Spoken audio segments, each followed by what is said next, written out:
Assalamualaikum warahmatullahi wabarakatuh. Alhamdulillahirabbil alamin wa bihi nasta'in ala umuri dunya waddin. Wassalatu wassalamu ala sayyidina Muhammadin wa ala alihi washabihi ajmain. Yang saya hormati Bapak dosen dan teman-teman sekalian. Perkenalkan, nama saya Muhammad Sirajul Talibin.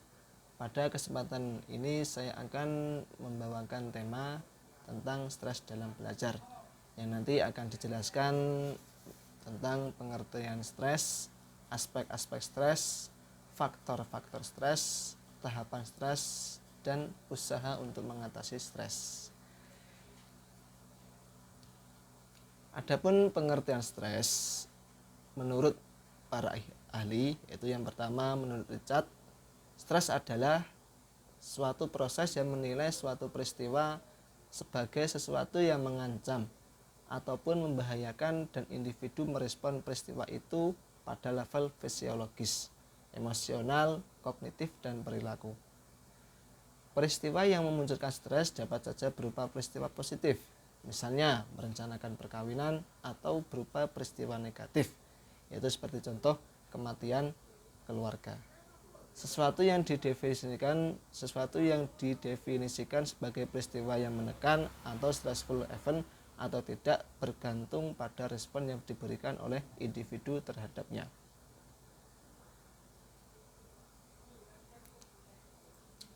Sedangkan menurut Dilawati, stres adalah suatu perasaan yang dialami apabila seseorang menerima tekanan atau mungkin tuntutan yang diterima mungkin datang dalam bentuk mengekalkan jalinan berhubungan, memenuhi harapan keluarga, dan untuk pencapaian akademik.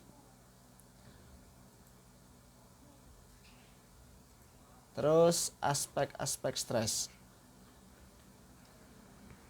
Pada saat seseorang mengalami stres, ada dua aspek utama dari dampak yang ditimbulkan akibat stres yang terjadi, yaitu aspek fisik dan aspek psikologis.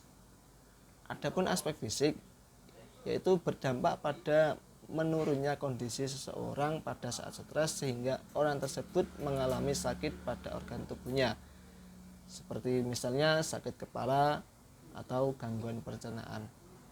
Yang kedua, aspek psikologis. Terdiri dari gejala kognisi, gejala emosi, dan gejala tingkah laku.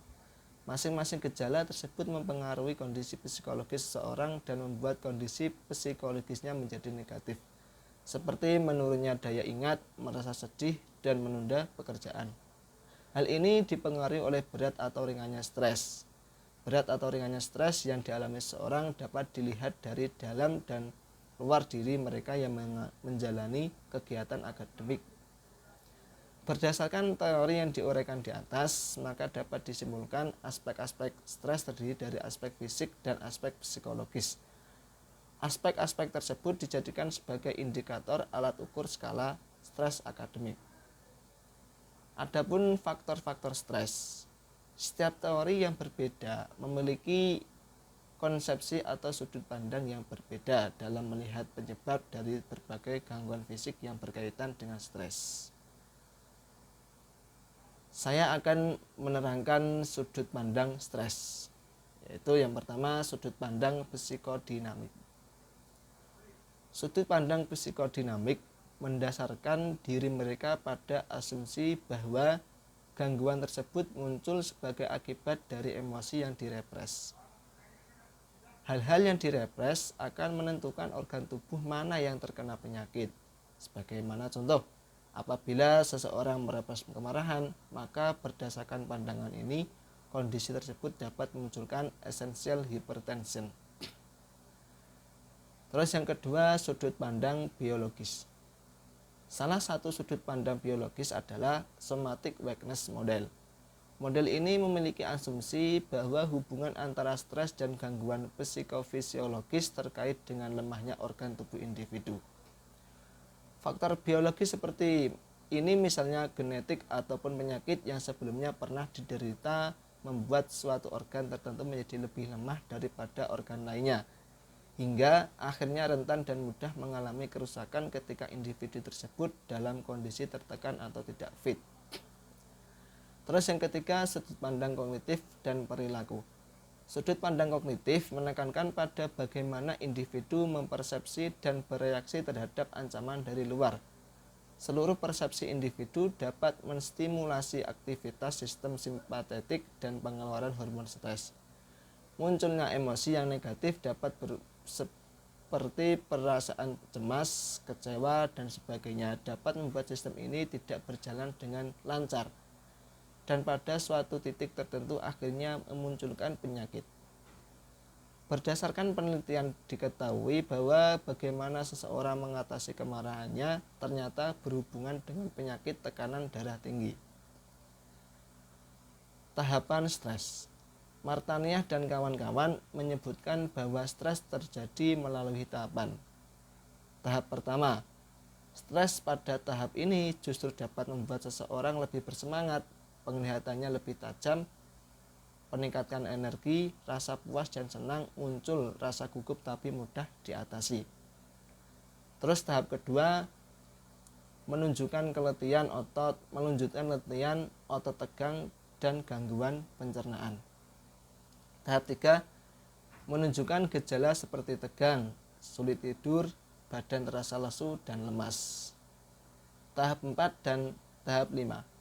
Pada tahap ini, seseorang akan tidak mampu menanggapi situasi dan konsentrasi menurun dan mengalami insomnia. Terus tahap terakhir, tahap 6, gejala yang muncul detak jantung meningkat, gemetar sehingga dapat pula mengakibatkan pingsan. Berdasarkan uraian di atas dapat disimpulkan tahapan stres terbagi menjadi 6 tahapan yang tingkatan gejalanya berbeda-beda setiap tahapan. Usaha-usaha untuk mengatasi stres. Yang pertama, prinsip homeostatis. Stres merupakan pengalaman yang tidak menyenangkan dan cenderung bersifat merugikan. Oleh karena itu, setiap individu yang mengalaminya pasti berusaha mengatasi masalah ini. Hal demikian sesuai dengan prinsip yang berlaku pada organisme, khususnya manusia, yaitu prinsip homeostatis. Menurut prinsip ini, organisme selalu berusaha mempertahankan keadaan seimbang pada dirinya, sehingga bila suatu saat terjadi keadaan tidak seimbang, maka akan tidak ada usaha mengembalikannya pada keadaan seimbang. Prinsip homeostatis berlaku selama individu masih hidup, sebab keberadaan prinsip pada dasarnya untuk mempertahankan hidup organisme. Lapar, haus, lelah, dan lain-lain merupakan contoh keadaan tidak seimbang. Keadaan ini kemudian menyebabkan timbulnya dorongan untuk mendapatkan makanan, minuman, dan untuk beristirahat. Begitu juga halnya dengan terjadinya ketegangan, kecemasan, rasa sakit, dan seterusnya, mendorong individu yang bersangkutan untuk berusaha mengatasi ketidakseimbangan ini. Yang kedua, proses coping stres. Proses coping terhadap stres. Upaya mengatasi atau mengelola stres dewasa ini dikenal dengan proses coping terhadap stres. Menurut Bart Smith, coping mempunyai 2 macam fungsi, yaitu emotional focused coping dan problem focused coping. Emotional focused coping dipergunakan untuk mengatur respon emosional terhadap stres. Pengaturan ini dilakukan melalui perilaku individu seperti penggunaan minuman keras, bagaimana meniadakan fakta-fakta yang tidak menyenangkan, dan seterusnya. Sedangkan problem focused coping dilakukan dengan mempelajari keterampilan-keterampilan atau cara-cara baru mengatasi stres. Menurut Bart Smith, individu akan cenderung menggunakan cara ini bila dirinya yakin dapat merubah situasi. Dan metode ini sering dipergunakan oleh orang dewasa. Berbicara mengenai upaya mengenai stres, Maramis berpendapat bahwa ada bermacam-macam tindakan yang dapat dilakukan untuk itu, yang secara garis besar dibedakan menjadi 2, yaitu cara yang berorientasi pada tugas atau task oriented, dan cara yang berorientasi pada pembelaan ego atau ego defense mechanism. Mengatasi stres dengan cara berorientasi pada tugas berarti upaya mengatasi masalah tersebut dengan cara sadar, realistis, dan rasional. Menurut Maramis, cara ini dapat dilakukan dengan serangan, penarikan diri, dan kompromi. Sedangkan cara yang berorientasi pada pembelaan ego dilakukan secara tidak sadar bahwa itu keliru, tidak realistis, dan tidak rasional. Cara kedua ini dapat dilakukan dengan fantasi, rasionalisasi, identifikasi, represi, regresi, proyeksi, dan penyusunan reaksi. Sublimasi, kompensasi, atau salah pindah. Demikian yang dapat saya jelaskan. Apabila ada kata-kata yang salah atau pembawaan saya yang tidak enak didengar, saya minta maaf. Yang masih belum jelas mengenai penjelasan saya bisa komen ya, bisa komen, nanti kita bahas bersama. Cukup sekian dari saya. Akhirul kalam. Wassalamualaikum warahmatullahi wabarakatuh.